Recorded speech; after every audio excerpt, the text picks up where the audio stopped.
रानो चिड़िया ने पूरे 7 अंडे दिए हुए थे। उसकी सास और उसका पति बहुत खुश थे। उनके अंडों से बेटे निकलेंगे, परंतु कुछ ही दिन बाद रानो चिड़िया के अंडे फूट गए और अंडों से 7 बेटियां निकली, जिन्हें देखकर तो सास और रानो का पति बहुत ज्यादा गुस्से में आ गए। अब रानो पर वह दोनों चिल्ला रहे थे, अरे कलमुही, तू है ही ऐसी। हाँ, क्या क्या सपने देखे मैंने, और तूने तूने मेरे सारे सपने तोड़ दिए। हाय रे, मेरी तो किस्मत फूटी। आकाश आकाश, अब बता, तेरी ये पत्नी कितनी बुरी है। इसके 7 अंडों से बेटियां निकली। हाय रे, इन बेटियों को तू सारी जिंदगी खिलाता पिलाता रहेगा मेरे बेटे। हाय, तेरी तो जिंदगी खत्म हो जाएगी इनको खिलाते पिला। परंतु परंतु इनका पेट नहीं भरेगा। आखिर में तुझे इन्हें बहुत दहेज देना पड़ेगा। फिर भी तेरी जान नहीं छूटेगी। फिर भी ये अपने पति के साथ तेरे पास आती रहेंगी पैसे लेने। तेरी तो जिंदगी ही बर्बाद हो गई बेटे। माँ, आपको क्या हो गया है? आप मेरी 7 बेटियों की इतनी बुराइयां क्यों कर रही हैं? ये सब उनके पंख में नहीं, और ना मेरे। ऊपर वाले ने यही लिखा था, जो होना था वो हो गया। और अब के जमाने में ऐसी बातें कौन करता है? ये बातें तो आप बिल्कुल ही गलत कर रही हैं। आइंदा ऐसा कहा तो सही नहीं होगा। ये कोई भूत नहीं है। चुप कर जाओ वरना तेरी जबान काट कर रख दूंगा। रानू चुप हो गई और कुछ दिन इसी तरह बीत गए। दोनों माँ बेटा आपस में सलाह मशवरा कर लेते हैं कि रानू की 7 बेटियों को कैसे मारना है। कुछ दिन बाद पापा चिड़िया और मम्मा चिड़िया आपस में बातें कर रहे थे कि पापा चिड़िया फौरन से रानू चिड़िया से कहता है, रानो, आज मेरा बहुत मन कर रहा है कि मैं अपनी प्यारी प्यारी बेटियों को कहीं घुमाने ले जाऊं। ऐसा करता हूँ, आज मैं मुन्नी को नदी पर लेकर जाऊंगा अपने साथ, सही है ना? फिर ऐसे अपनी बाकी प्यारी प्यारी बेटियों को भी घुमाने लेकर जाऊंगा। थैंक यू पापा, मजा आएगा मजा आएगा मजा आएगा। मुझे बहुत मजा आएगा। मैं नदी देखूंगी, मैं पहली बार नदी देखूंगी। हाँ हाँ मेरी प्यारी बेटी, मजा तो आएगा तुम्हें, बहुत मजा। हाँ। बस फिर पापा चिड़िया अपनी बेटी को साथ लेकर नदी पर चले जाते हैं। नदी पर जाने के बाद पापा चिड़ा अपनी बेटी से कहता है, अरे बेटी, तेरा समय आ गया है, तेरी जिंदगी बस इतनी ही थी। ऐसा कहते हुए पापा चिड़िया अपनी बेटी को नदी में फेंक देता है। सामने से मिट्ठू तोता आता हुआ देखकर वह अपनी बेटी को फौरन से पकड़ लेता है। पापा, आप तो मुझे नदी में फेंकने लगे थे। नहीं, मैं तो तुम्हारे साथ खेल रहा था मेरी बेटी, मैं तुम्हें नदी में कैसे फेंक सकता हूँ? मिट्ठू तोता भी वहीं आ जाता है। अरे सुना है आपकी 7 बेटियां हैं, बड़े खुश नसीब हो आप। हमारी तो एक भी बेटी नहीं है। हाँ हाँ हाँ, ठीक है मिट्ठू तोते, मुझे घर पर जरूरी काम से जाना है, मैं चलता हूँ। पापा चिड़ा फौरन से वहाँ से चला जाता है अपनी बेटी के साथ। ऐसे रात भी हो जाती है। आकाश अपनी माँ के पास जाता है और उनसे कहता है, माँ प्लीज बताएं मैं क्या करूं? मैं नदी पर मुन्नी को फेंकने के लिए गया था, परंतु वहाँ तो वह तोता आ गया, मोटी चोंच वाला, मुझे बधाइयाँ दे रहा था।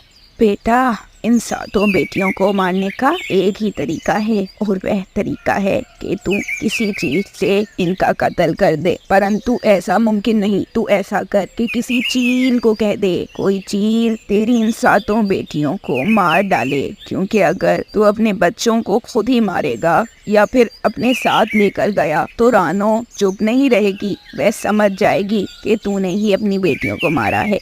मैं एक ऐसी चील को जानता हूँ जो कि बहुत जालिम है, और वह इन 7 बेटियों को पकड़ पकड़ कर मारेगी। बस आपको एक काम करना होगा।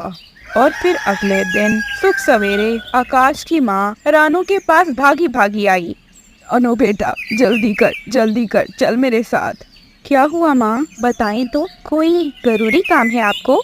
दूसरे जंगल से संदेश आया है कि तेरी माँ को किसी ने मार डाला है। क्या? ऐसा नहीं हो सकता। रानू रोने लगी और फौरन भागे भागे अपने बच्चों को छोड़कर अपनी माँ वाले जंगल चली गई। दूसरी ओर अब रानू के पति ने चील को भी बुला लिया।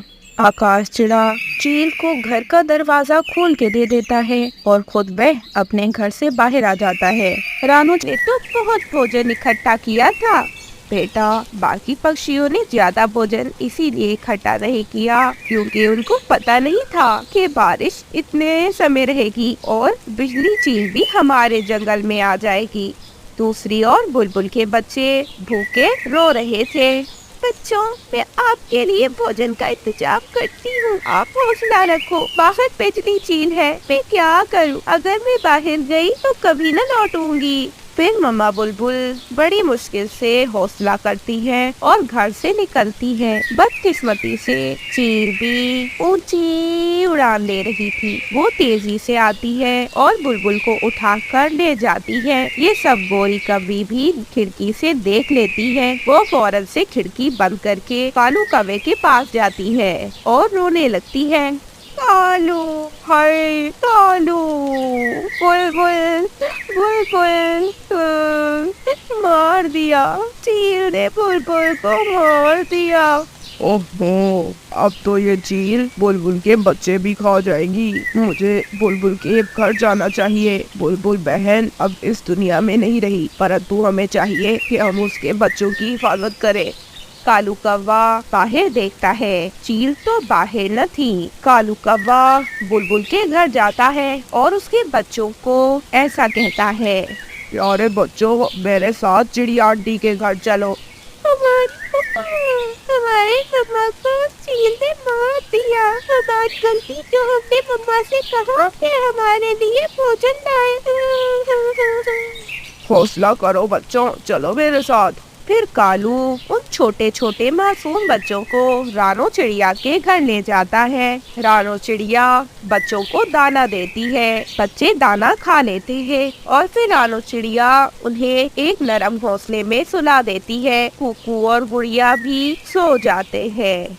अब अगले दिन रात के समय चील को भूख लगी थी। चील कालू कौवे के घर को तोड़ने लगती है। कालू और गोरी तो कांप उठते हैं। भाग भाग कालू भाग, खिड़की से भाग, वरना ये चीज हमें मार डालेगी। मैं तो नहीं मरना चाहती, अभी मेरी उम्र ही क्या है। गोरी जल्दी भाग, ये बारिश न जाने कब रुकेगी। जब ये बारिश रुक जाएगी तो ये बुरी चील हमारे जंगल को छोड़कर चली जाएगी। रानो के घर चलते हैं, रानो का घर बहुत मजबूत है। फिर ऐसे दोनों पति पत्नी चुपके से खिड़की से भागते हैं। उनको भागता देख चील उनका पीछा करने लगती है। वो तो चिड़िया के घर में चले जाते हैं। सब कांप रहे थे, कालू, गोरी, चिड़िया और बुलबुल के बच्चे। चील बहुत कोशिश करती है मगर घर तोड़ नहीं पाती। फिर ऐसे वो चली जाती है। अब सबके सब पक्षी ही अगले दिन चिड़िया के घर में आ जाते हैं क्योंकि सबको ये बात पता तो चल गई थी कि चिड़िया का घर बहुत मजबूत है और चील ये घर तोड़ नहीं पाती।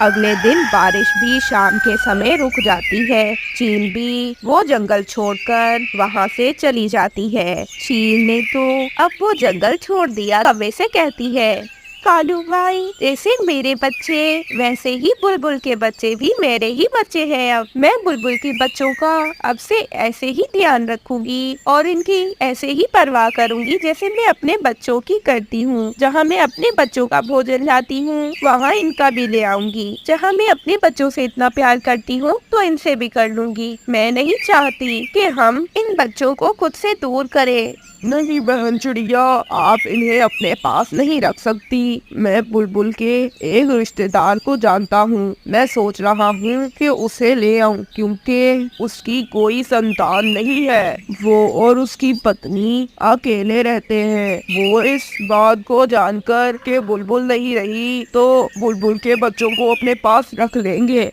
रानो चिड़िया चाहती तो नहीं थी मगर फिर भी वो बुलबुल के बच्चों को कौवे के साथ जाने देती है। कौवा बुलबुल के रिश्तेदारों के घर उसके बच्चों को छोड़ आता है।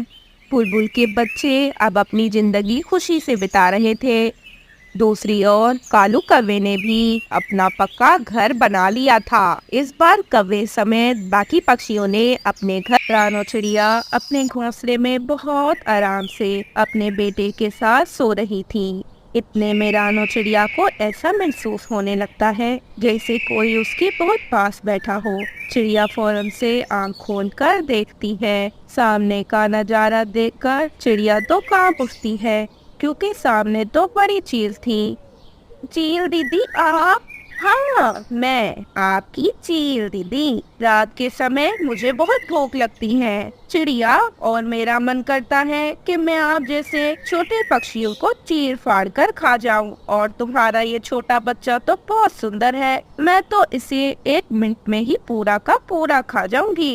प्लीज प्लीज मेरे बच्चे को ना मारिएगा। चील दीदी, मैं पंख जोड़ती हूँ, मैं मर जाऊंगी अपने बच्चे के बिना, और मैं मर जाऊंगी अगर मैं भोजन नहीं खाऊंगी, और मेरा भोजन है छोटे पक्षी। आप मुझे खा लें, परंतु मेरे बच्चे को छोड़ दें। मेरा बच्चा अभी बहुत छोटा है, उस पर तो इतना मांस भी नहीं है।